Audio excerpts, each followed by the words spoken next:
বৈশালীর দিদার sugar ছিল। Doctor ওনাকে সকাল বিকেল হাঁটার কথা বলেছে। এই জন্য বৈশালী নিজের দিদাকে রোজ রোজ রেল স্টেশন পর্যন্ত হাঁটতে নিয়ে যেত। এমনিতে হরিপুর গ্রামের রেল স্টেশনে খুব একটা ভিড় হতো না, কিন্তু একদিন বৈশালী আর ওর দিদা রেলওয়ে স্টেশনে অনেক ভিড় দেখল। আজ স্টেশনে এত লোক কোথা থেকে এলো? এক মহিলা তাদের ডাকল, ওই দেখ, ওই মহিলারা আমাদের ডাকছে, চল না ওদের কাছে গিয়ে একটু গল্প করা যাক, ভালো সময় কাটবে। ওদিকে বাড়িতে বৈশালীর মা বাবা ওদের জন্য অপেক্ষা করছিল। মার বৈশাখী গেল কোথায়? আমারও চিন্তা হচ্ছে, তুমি একবার গিয়ে দেখবে নাকি? বৈশালীর বাবা নিজের মা আর মেয়েকে খুঁজতে বেরিয়ে পড়লেন। উনি দেখতে পেলেন দুজনে রেল লাইনের ওপর পড়ে আছে আর ওদের মাথায় আঘাতের দাগ। বৈশালী আর দিদার কি হয়েছিল? হরিপুর রেল স্টেশনের রহস্য কি? আসুন দেখি গল্প ভূতিয়া রেলওয়ে স্টেশন। স্বপ্না আজ প্রথমবার নিজের দাদার নতুন বাড়িতে হরিপুরে যাবে। আরে তাড়াতাড়ি করো, হরিপুরে মাত্র একটা ট্রেন যায়, আর সেটা যদি না পাই তাহলে আমরা ওখানে পৌঁছতে পারবো না। হ্যাঁ হ্যাঁ, আর একটু সময় দাও, কিছু খেয়ে তো নি, তারপরে যাওয়া যাবে। ট্রেনটা স্বপ্না আর মহেশকে রাত 11টার সময় হরিপুর স্টেশনে ছেড়ে চলে গেল। এক অদ্ভুত দেখতে বুড়ো, যার মুখটা একটু ভয়ঙ্কর, ওদের কাছে এলো। চা চা, ইংরেজ বাবু চা। না, আমাদের কিছু চায় না। দুজনে আরও এগোলে একজন মহিলা ওদের কাছে আসলেন। মহিলার মুখে আঘাতের দাগ ছিল আর পাটা ছিল উল্টো। ইংরেজ বাবু, 5 পয়সা দাও না, আমার বাচ্চার জন্য দুধ কিনবো, 5 পয়সা দাও না। স্বপ্নার মহেশ ভয় পেয়ে ওখান থেকে পালাতে শুরু করলো। 5 পয়সা?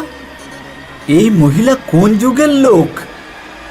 স্বপ্নার মহেশ স্টেশনের বাইরে বেরিয়ে এলো। স্বপ্নার ভাই ওখানে ওদের দুজনের অপেক্ষা করছিল। এ হলো বৈশালীর বাবা, যাকে প্রথম দৃশ্যে দেখেছি। আরে আপনারা এসে গেছেন, আমি আপনাদের জন্যই অপেক্ষা করছিলাম। স্বপ্নার মহেশ দীনদয়ালের বাড়িতে পৌঁছলো। সেখানে দেখল দীনদয়ালের মেয়ে আর মা খাটিয়ার উপর শুয়ে আছে। ওদের মাথাতে আর সারা শরীরে ব্যান্ডেজ করা।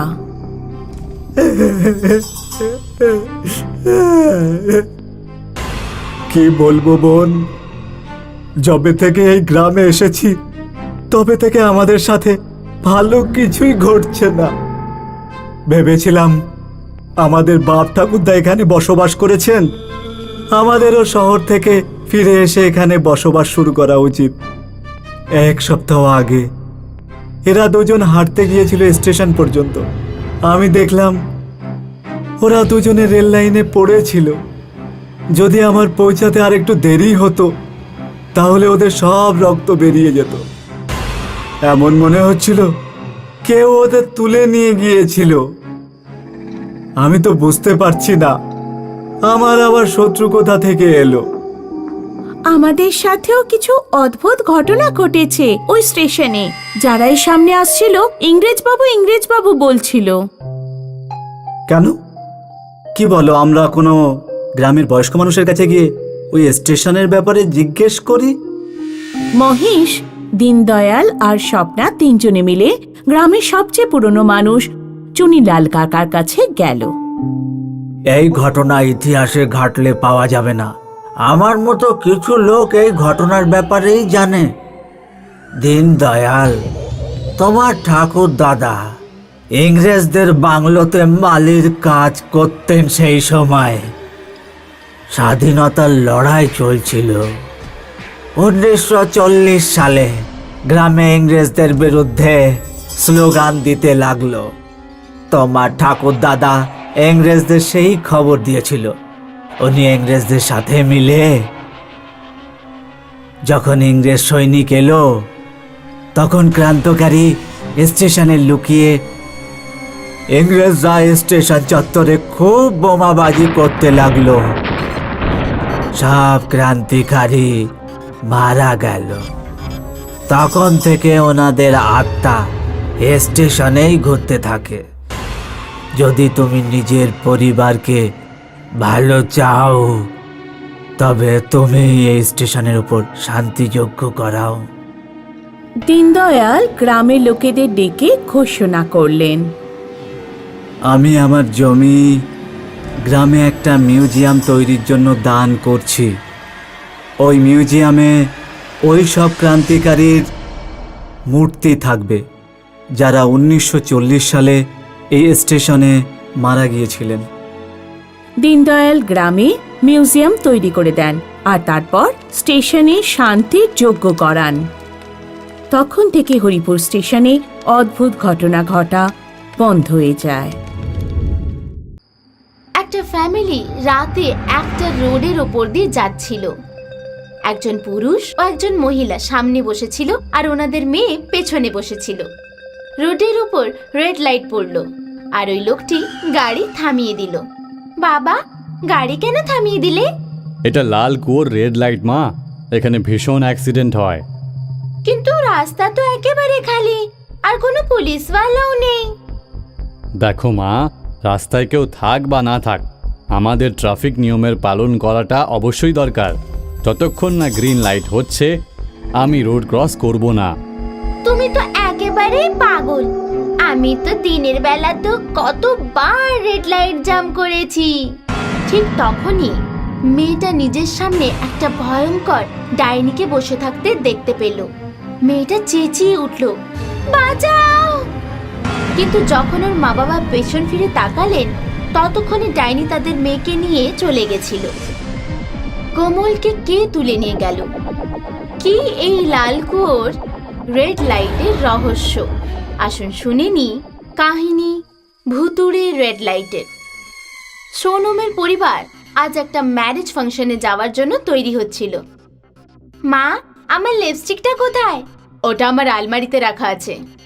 তুমি আমার লিপস্টিক কেন নিয়ে নাও? কারণ এখনো তোমার লিপস্টিক লাগানোর বয়স হয়নি।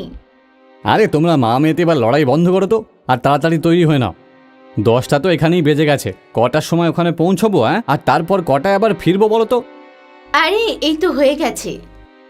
তিনজনেই গাড়িতে বসে বেরিয়ে পড়ল।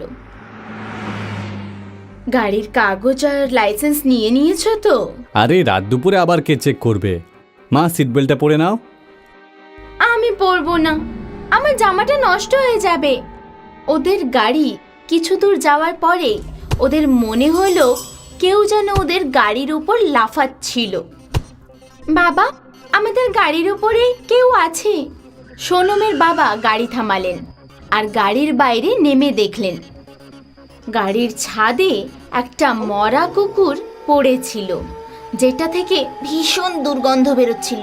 গাড়ির ওপর একটা মরা কুকুর পড়ে আছে, ওর লাশ থেকে খুব দুর্গন্ধ বেরোচ্ছে। সোনমের বাবা গ্লাভস পরে ওই কুকুরটাকে গাড়ির ওপর থেকে নামালো আর ঝোপের মধ্যে ফেলে দিল। কিছুক্ষণ পরে সোনমের পরিবার লাল কুয়োওয়ালা রেড লাইটে গিয়ে পৌঁছে যায়। সোনমের বাবা রেড লাইট থাকা সত্ত্বেও গাড়ি থামালেন না আর খুব স্পিডে রেড লাইট জাম্প করে গেলেন। ঠিক তখনই ওদের গাড়ির সামনে একটা ভয়ঙ্কর ডাইনি চলে আসে। উনি এত জোরে স্টিয়ারিং ঘোরালেন যে গাড়ি গিয়ে একটা গাছের সাথে ধাক্কা খায়।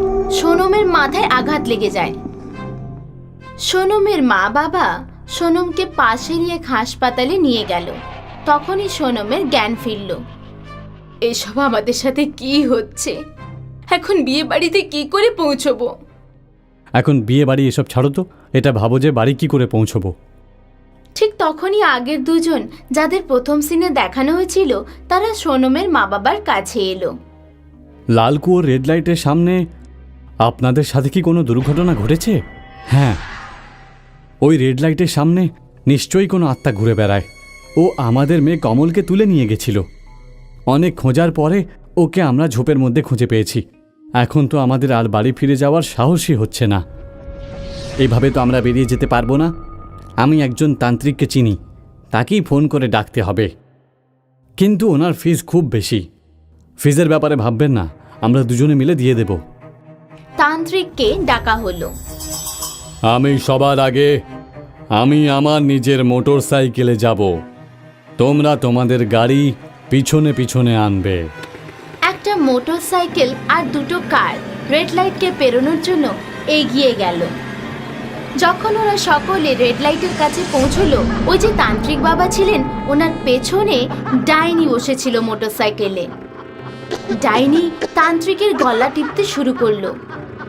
মোটর সাইকেল পড়ে গেল আর ডাইনি উধাও হয়ে গেল। আরে বাবা, আপনি ঠিক আছেন তো? হ্যাঁ, আমি ঠিক আছি। কে তুই? সামনে আয়। আমি ট্রাফিক রুলস যারা ভাঙে তাদের মৃত্যু। তোদের পেছনে যারা গাড়িতে বসেছিল ওদের কাউকে ছাড়বো না। তুই যেই হোস না কেন, সামনে আয়, না হলে এই রেড লাইটে মহা অঘরি যজ্ঞ করব আর তোকে জ্বালিয়ে ভস্ম করে দেব। তখনই ওই ডাইনি সামনে চলে আসে। কে তুই? কেন লোকেদের কষ্টে ফেলিস? আমার নাম প্রতিজ্ঞা। আজ থেকে 5 বছর আগে এই রেড লাইটেই রাত 11টার সময় হেঁটে হেঁটে রোড পার করছিলাম। তখনই একটা গাড়ি খুব স্পিডে এসে আমাকে ধাক্কা মেরে চলে গেল।